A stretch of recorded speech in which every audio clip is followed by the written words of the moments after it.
Diyos ko po! Shane! Bakit mo naman ginawa yun, ha? Hindi ko po sinasadya. Hindi ko akalaing mauwi sa ganun lang lahat. Sorry, Ma. Sorry, Strawberry. Hindi ko talaga sinasadya. Tumayo ka dyan. Dadalhin kita sa presinto. Ayoko, Ma. Ayoko. Isusuko kita sa mga pulis ngayon, de. Kailangan panagutan mo yung kasalanan ginawa mo.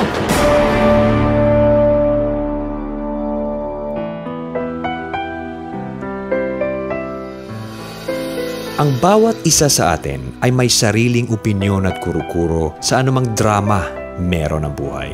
Sa TLC, The Drama Special Interactive, aming pakikinggan ang gustong sabihin ng inyong puso't isipan. TLC, The Drama Special Interactive. Involved ka dito.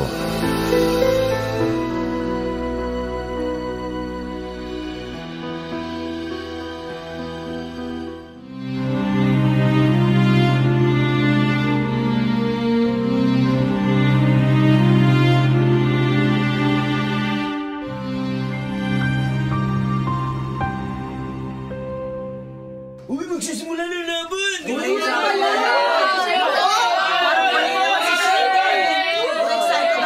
Magsisimula na ang laban. Mga pusta nyo, dito nyo na ilagay sa dalawang tabo. Yung isa kay Shane, yung isa kay Ivan. Pusta na!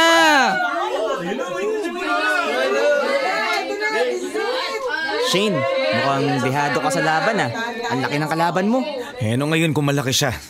Maniwala kayo sa akin. Kayang-kaya ko siyang patumbahin. Magtiwala kayo sa akin. Sige tol, good luck. Galingan mo Shane ha. Malaki ang pinusta ko sa'yo. Sisimulan na natin ang laban. Shane, Ivan, pumwesto na kayo.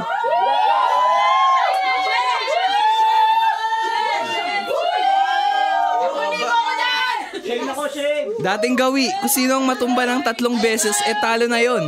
O di kaya kapag tumumba kayo at hindi bumangon sa loob ng 10 segundo talo na kayo. Matirang matibay sa larong to. Patayan kung patayan. Ano, handa na ba kayo? Handa na kami! Handa na kami! Simulan na ang laban! Hindi ka uubra sa akin, bababagsakin kita! Huling gabi mo na to! Ganun! Itong sa'yo! Papatayin kita! Si Shane, 1, 2, 3, 4, 5. Tumayo na si Shane, hindi pa tapos ang laban. Talagang hindi pa tapos ang laban. Hindi ko pa kasi nababasag ang mukha mo, Ivan! Halika, bata! Patikin ko sa'yo yung suntok ni kamatayan! Hayop ka! Eto sa'yo! Wala na! Hindi ka tumatayo! Bagsak agad si Ivan. 1, 2, 3, 4, 5, 6, 6!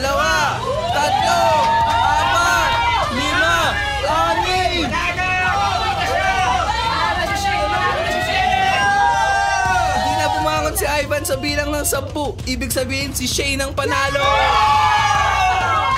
Hanggang dyan ka lang pala, Ivan eh! Lampa!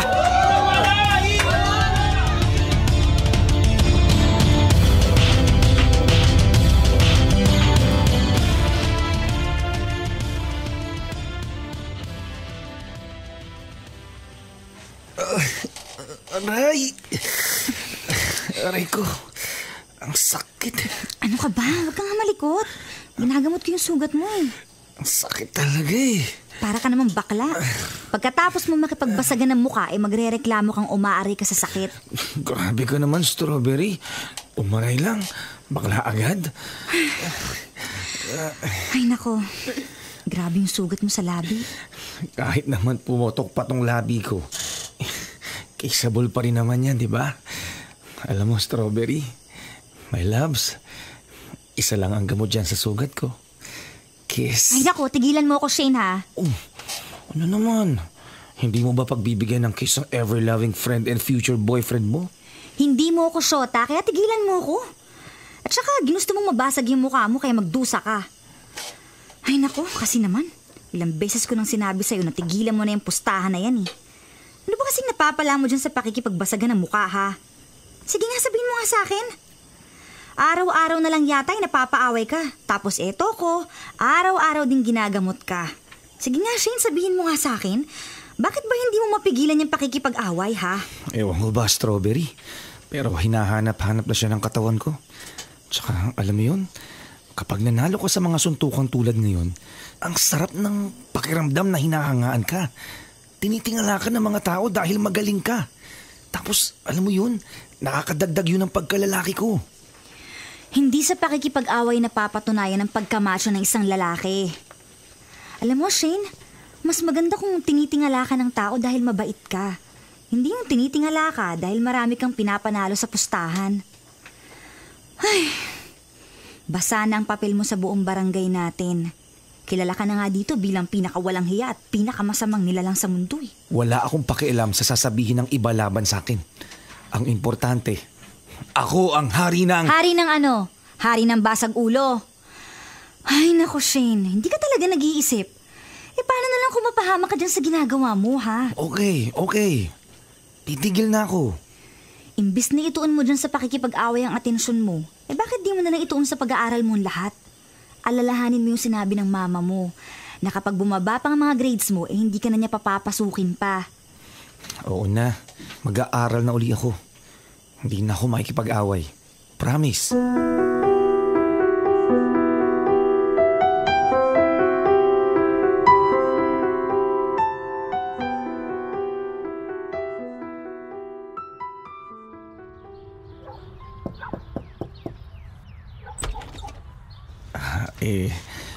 Magandang umaga po. Si Strawberry po. Nasa loob. Teka, manliligaw ka ba niya? Ano po kasi? Nahiya ka pa. Sige na, pumasok ka na sa loob. Maupo ka doon. Salamat po. Kakarating ko lang mula Kuwait, kaya hindi pa kita kilala. Ako po pala si Shane. Shane, ilang buwan na ba kayong magkakilala ni Strawberry? Mag-iisang taon na rin po. Ganun ba? Teka, tatawagin ko lang ang anak ko. Strawberry! Halika! Nandito si Shane! Shane! O paano? Maiwan ko na muna kayo. Ang bait ng papa mo. Nga pala, red roses at isang bilaon ng sapin-sapin para sa'yo. Eto. Salamat. So, part 2 ng panliligaw mo sa akin. Ano, Strawberry? Sasagutin mo ba ako ngayon? Tulad ng pinangako mo sa akin kagabi sa text? Hindi ka rin excited no? Siyempre, ano? O sige, sasagutin kita. Pero ligawan mo rin ang mga magulang ko. Alam mo na, para walang tututol sa atin. Sana sagutin na ako ng loves ko. Para naman maging masaya na ako. O sige na nga, Shane. Anong sige? Tayo na ba? Oo, tayo na. Yes! Yes! Huwag ka maingay, nakakahiya ka pa. Maiintindihan naman siguro ng papa mo. Hindi ko kasi mapigilan yung saya ko eh. Yes! Salamat, Strawberry. I love you. Pahalik nga sa mahal ko. Naku, ano ka ba? Baka mahuli nila tayo. Mabilis ang kiss lang. Sige na. Okay, o sige, mabilis lang ha.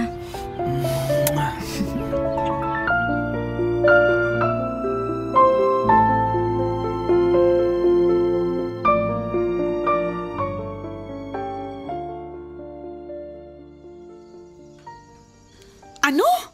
Boyfriend mo na ang basagulerong yun? Opo, ma. Hindi ako papayag! Strawberry, hiwalayan mo si Shane! Pero ma... Bakit ba siya ang ginusto mo, anak? Ang dami naman lalaki dyan. At saka ano bang alam ni Shane? Wala! Puro basag ulo lang ang alam ng lalaking yon. Lita, nasa hustong gulang na si Strawberry.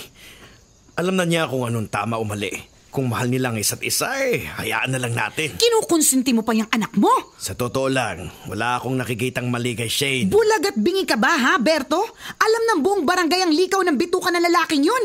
Siya ang pinakawalang hiyang tao dito. Ay, hindi naman siguro. Anong hindi? Nararamdaman ko naman na mabait si Shane.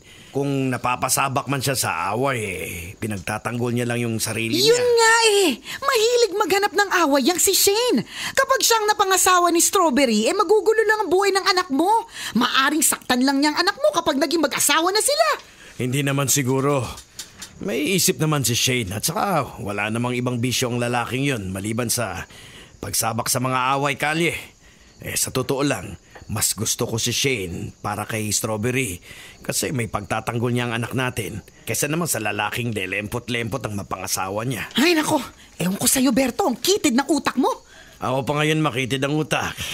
Ang punto ko lang naman, hayaan mo na si Strawberry na magdesisyon sa buhay niya.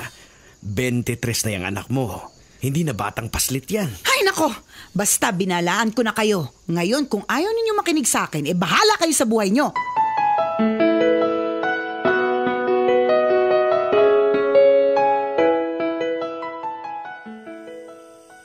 Oh anak, bakit parang galit na galit ka? Ma, si Julius po nag-text. Napagtripan daw sila ng mga lasenggo sa kabilang kanto. Kasi naman, gabing-gabi na. Nasa lansangan pa. Kilala ko po yung mga nangbugbog kay Julius. Naku, humanda sila sa akin. Teka. Ano naman yung gagawin mo ha? Siyempre, ipaghihiganti ko yung pinsan ko. Ano ba, Shane? Huwag ka na nga makialam pa sa away ng pinsan mo. Ayan ka na naman Sasabak ka na naman sa gulo. Tapos sino na naman ang maglilinis ng kalat mo? Ako! Puro ako na lang ang umaareglo sa mga kaso mo. Shane naman, tigilan mo na nga yung pagiging basagulero mo. Anak, hindi kita pinalaki ng ganyan. Pero ma, alangan namang hindi kami kikibo kahit na inaapin na kami.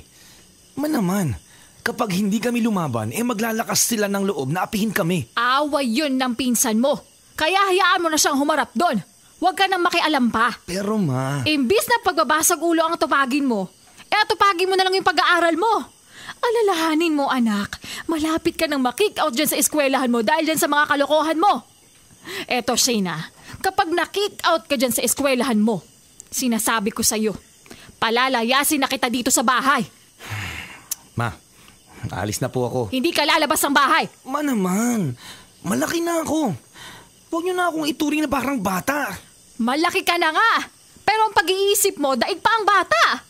Sabak ka na sabak sa away pero hindi ka nag-iisip. Basta, lalabas po ako ma. Hindi niyo po ako mapipigilan. Huwag mo kong hamunin, Shane, ha? Shane! Bumalik ka rito! Shane!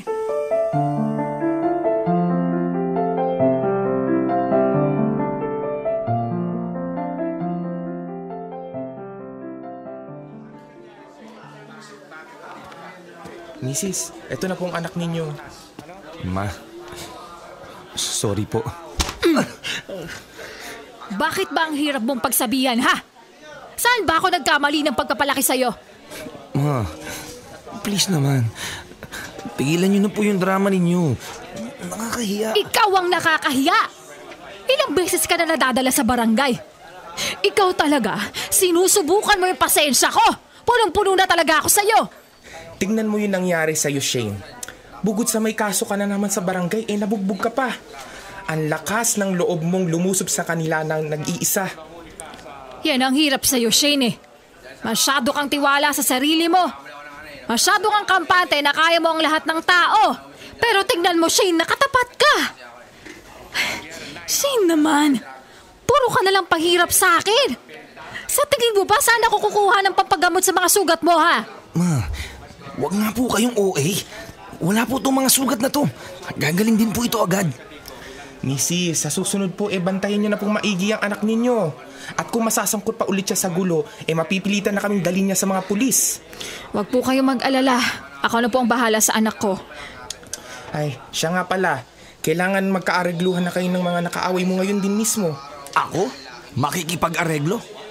Hindi Pagkatapos kong sapiting to, gaganti ako. Kapag gumanti ka, mas lalaki ang kaso mo. Shane, tama na, ha? Puro na lang ganti-ganti ang iniisip mo. Sundin mo nga ang inuutos ko. Makipag-areglo ka na. Kasi kung magmamatigas ka, hindi ako magdadalawang isip na itakwil ka ngayon bilang anak ko.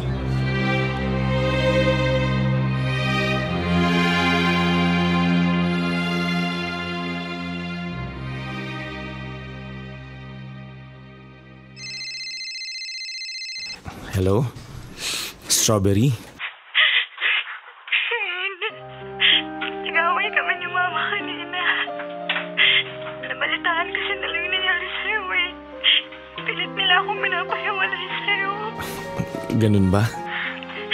Bakit kasi napaaway ka na naman? Mahabang kwento.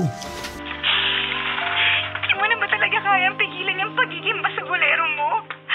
Ano, Shane? Hindi ko naman kagustuhan to. Pinagtatanggol ko lang yung pinsan ko.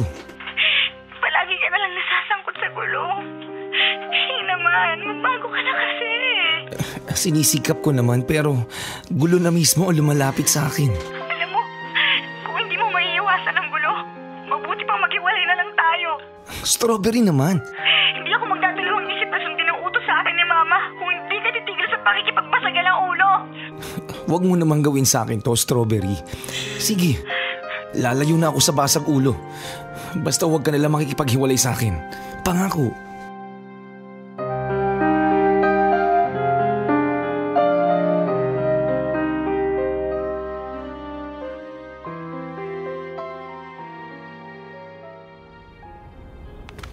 Hoy, Ivan! Oh, bakit? Aray ko! Walang hiya ka? Ano ba problema mo? Ikaw ang problema ko! Kayo ng mga kaibigan mo! Teka, akala ko ba ayos ng lahat sa atin, ha? Hindi ako pumapayag na naagrabyado ako! Gusto mo talagang mabasag uli yung magmumukha mo, ha? Pwes, pagbibigyan kita. Ano? Nalaban ka pa sa akin, ha? Ano? Hindi ka pa susuko? Hayop ka! Aba, naghawak ka pa ng kutsilyo? Akala mo masisindak mo ako, ha? Papatayin kita! Shane, isang saksak? Kulang pa yan.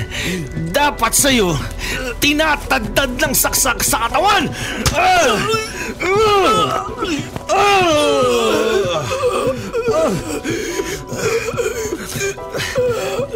Diyos ko,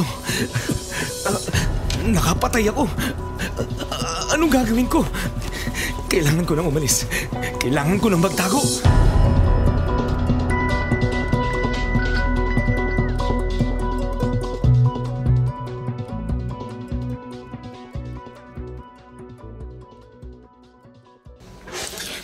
Shane, nandito si Strawberry. Shane. Strawberry. Teka, Shane. Bakit takot na takot ka? Ano bang problema mo, ha, anak? Kasi... Kasi ano? Teka, may binugbog ka na naman ba, ha? May nagtatangka na naman ba sa buhay mo?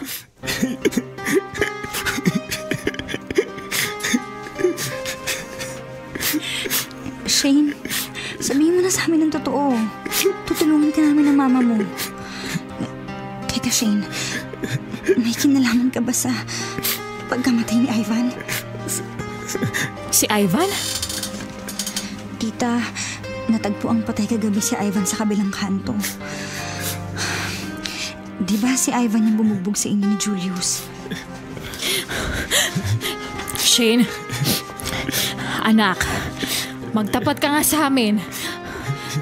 May kinalaman ka ba sa pagkamatay ni Ivan, ha? Ano?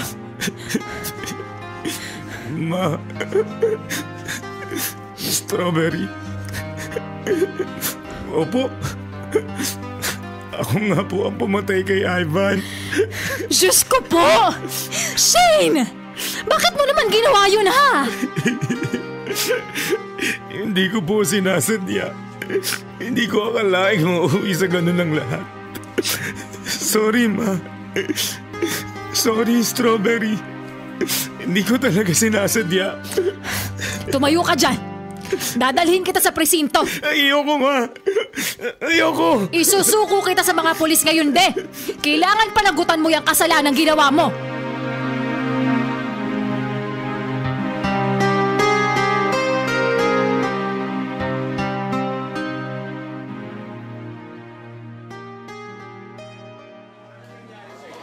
Corbus, dito ang mama mo. Sumama ka na sa akin. Mrs., ito na po ang anak ninyo. Ma, buti po dumating kayo. Namimiss ko na po kayo. Ako rin, anak. Si Strawberry po, bakit hindi po siya dumadalaw dito? May inaasikaso lang ang girlfriend mo. Pero huwag kang mag-alala. Dadalawin ka rin nun. Ay, siya nga pala. May dala akong pagkain para sa'yo. Ito. Ma, gutom po ang hinaabot ko dito sa kulungan. Wala po akong makain matino maliban sa lugaw. Ma, ayoko na po dito sa kulungan. Hindi po ako makatulog dito. Ginusto mo yan, anak. Wala akong magagawa. Patawarin niyo po ako kung naging pasaway po akong anak. Matagal na kitang napatawad, anak. Pinagsisisihan ko na po at naging basagulero ko. Pabigla-bigla ka kasi ng desisyon mo. Hindi mo man lang pinag-iisipan ng maraming beses bago mo gawin ang isang bagay. Hindi mo man lang pinag-iisipan kung mapapahamak ka ba o hindi dyan sa gagawin mo. Kung marunong ka lang sanang magtimbi at magpatawad. Anak, ako ang higit na nasasaktan sa kalagayan mo ngayon. Hindi ko masikmurang makita kang ganyan. Naghihirap sa loob ng kulungan. Masakit yun para sa akin bilang magulang. Ma, sorry na po. Ngayon nandito ka na. Magbago ka na. Ayusin mo na ang buhay mo. Magbalik loob ka sa Diyos. At huwag kang mag-alala, anak. Palagi lang ako nandito. Tutulungan kita anumang oras.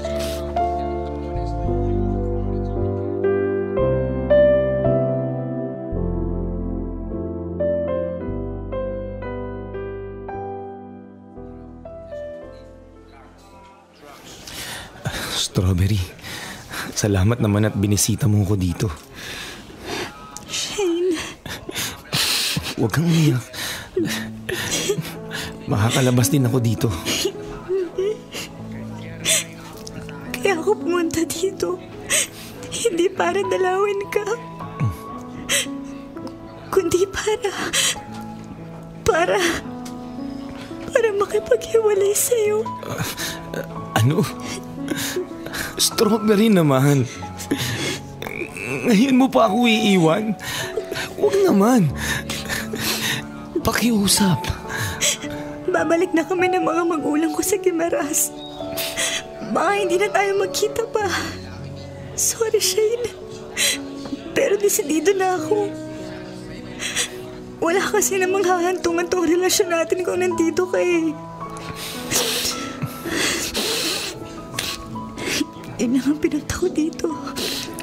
Alis na ako. Sandali. Pumayag na ba ako na makipaghiwalay sa'yo? Hindi naman, di ba? Pumayag ka man o hindi, wala ka na rin magagawa. Sige na, alis na ako. Strawberry! Bumalik ka dito! Pakiusap! Mahal na mahal kita! Pakiusap! Corpus, kanina ka paiyak ng iyak dyan ah. Parang hindi ka lalaki ah. Parang babae lang. Ang buong akala ko po, mahal niya ako. Pero nagkamali ako. Dahil iiwan din niya pala ako. Ang sakit, Chip. Di ba tigasin ka dati? Babae lang palang papayak sa'yo eh. Nako, Corpus, kalimutan mo na yung babaeng yun. Meron akong suggestion. Bakit hindi ka makipag-penpal? Ha? Uso pa ba yan ngayon? Alam nga naman mag-Facebook ka dito. Alam mo namang bawal ang gadget sa loob ng bilangguan eh. Pero Shane, alam mo ba, mga kakosa mo, pakipag-penpal ang libangan. Tignan mo naman, nakahanap sila ng papangasawa dahil lang sa penpal. Meron akong nababasa sa dyaryo na naghahanap ng kapenpal. Ano, interesado ka? Kung gusto mo, ako na ang maghuhulog ng sulat para sa'yo. Talaga? Oo, ano? Sige, Chip. Susubukan ko.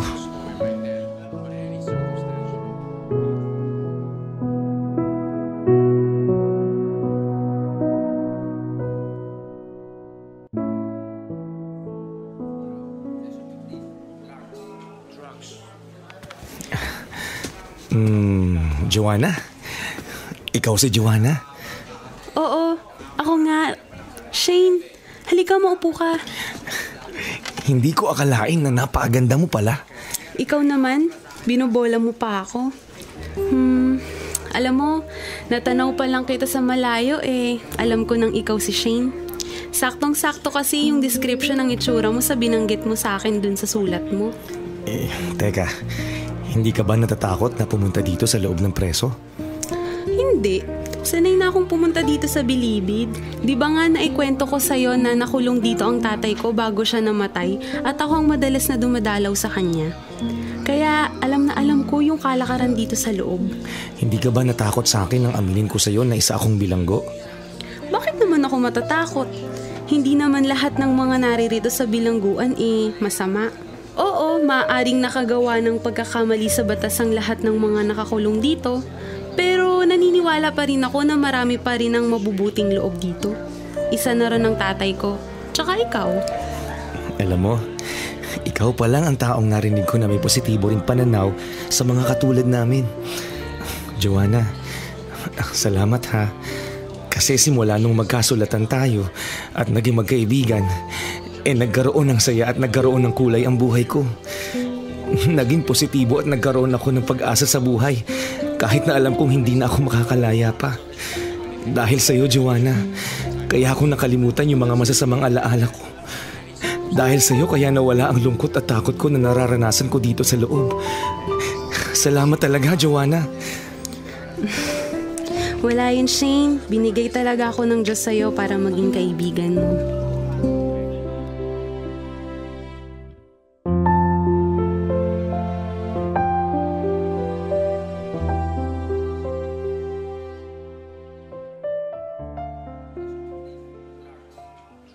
Joanna, buti naman at dinalaw mo ulit ako dito. Ang tagal mong hindi bumisita sa akin. Tapos, hindi mo na rin sinagot yung mga sulat ko sa'yo. Ano bang nangyari ha? Pasensya ka na kung hindi ako nakadalaw sa'yo ng ilang buwan. Shane, alam na kasi ng ilan kong kamag-anak ang totoo tungkol sa'yo. Ibig sabihin ba niyan dito na matatapos ang pagkakaibiganan natin? Siyempre hindi, Shane. Kahit anong mangyari, kahit marami pa ang tumutol, hindi ko ihihinto ang pakikipagkaibigan sa'yo. Diba, sinabi ko sa'yo na walang magbabago at walang iwanan. Tutuparin ko yun, Shane. Nga pala, Joanna. Dala ko pala yung nililo ko para sa'yo. Eto. Shane, ang ganda. Kuhang-kuha mo yung mukha ko. Pagpasensyahan mo na, Joanna, kung maliit lang yung nagawa ko. Naku, okay lang yun, Shane. Alam mo, gifted talaga yung mga kamay mo. Ang ganda talaga ng gawa mo. Sa lahat ng mga regalong natanggap ko, ito talaga yung pinakamaganda. Joanna, gusto ko lang malaman mo na mahal kita. Talaga? Oo. Joanna, nakakagulat, no? Pero yun talaga ang totoong nararamdaman ko sa'yo. Pasensya ka na, Joanna, ha? Hindi ako nananamantala sa pagkakaibigan natin. Hindi ko sinasadyang mapaibig sa'yo. Joanna, pasensya na. Ayos lang yun, Shane. Buti na rin at nagtapat ka na sa akin. Matagal ko na rin namang nararamdaman na mahal mo ko eh. Shane, may ipagtatapat din ako sa'yo. Ganun din yung nararamdaman ko sa'yo. Ibig sabihin, mahal mo rin ako? Oo, Shane. Pareho tayo ng nararamdaman para sa isa't isa. Mahal din kita. Wala akong pakialam kahit na ano pang nakaraan mo o kahit bilanggo ka pa. Basta alam ko sa sarili ko na mahal kita at ipaglalaban ko yun. Joanna. Joanna. Hindi mo lang alam kung gaano kasaya yung mapakinggan mula sa'yo na mahal mo din ako. Naiiyak ako sa tuwa. Pwede ba kitang maging girlfriend? Oo naman, Shane. Hindi ko makakalimutan ang araw na ito, Joanna. Salamat. Salamat ng marami sa pagmamahal na ibinigay mo sa akin. Pangako, hindi ko sasayangin to. Mahal na mahal kita. Shane.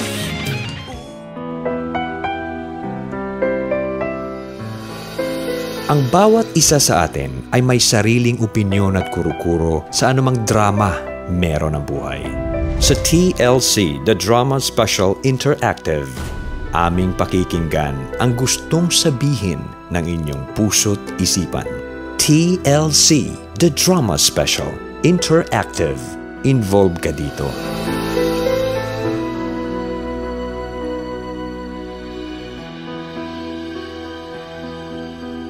Number one SM radio station.